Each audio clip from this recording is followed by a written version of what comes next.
Hi Tina, thanks for giving me the time of day to bring this truck by. I know you were kind of hesitant on bringing by an International. These last two trucks you guys actually bought were Hinos. Is there any questions you guys had about the truck as far as why you guys were purchasing Hinos in the past or versus Internationals? Actually, why don't you give me the upgrades on what you have and go from there and see if it actually matches how my experience has been. I was speaking with Tim on the phone, and he had a lot of hesitance about the Max Force engine. Now we actually went with the Cummins ISB. This is actually spec'd at 260 horse. You can spec it up to 325. It's equipped with the Allison 2200 RDS transmission. Gives you a 3-year 250 warranty. About 12 miles per gallon, which is a little bit better than you guys are getting now with the Freightliners. I know you guys have had a lot of Internationals in the past, but I wanted to focus on a couple things that have changed in the past. They went with a 3-piece hood design, so if anything does happen to your drivers in the future, it obviously is cheaper to maintain and to fix.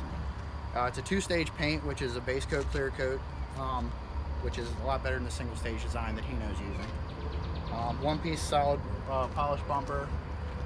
They wanted to focus a lot on aerodynamics with the new MV model, so they wanted to focus on less drag mirror, which is a 1-piece design as opposed to the 3-piece design mirror that they used to have. Is that my standard mirror, or is that? It's power and heated, but a lot of times with the old kick-out arm on the tops with the 3-piece design, you did develop a whistle.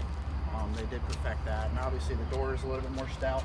They got rid of the vent window to mainly increase visibility between the mirrors, and also add a lot more insulation to the cab, so it's a lot more quiet of a ride. This is obviously your base model. This is a hydraulic brake spring ride. We can spec it into air ride, air brake. And obviously that would step up your working load as well. So if you want to jump inside the cab, I can focus on a couple pinpoints. I was going to invite you into the passenger side. Nope, I'm driving it.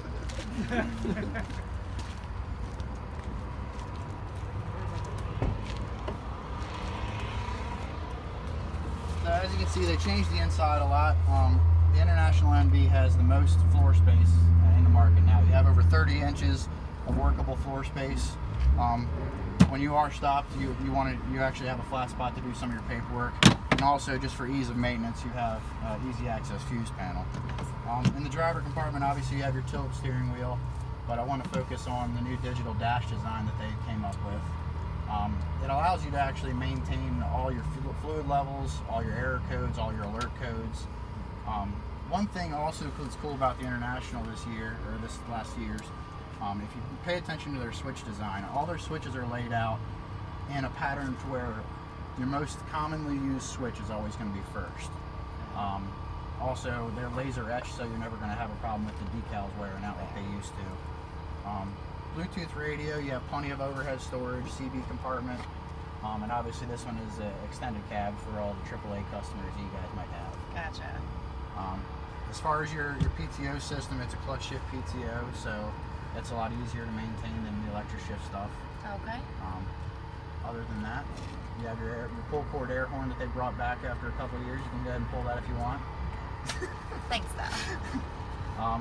But you can definitely see the more visibility that you have if you want to close the door. You can actually see. You don't have a partition where the vent window used to be, so it's just a lot to alleviate with the blind spots. If you want to move to the back side of the truck, I can show you the hook bolt design on the frame rail. Sure. And we can focus on the bed.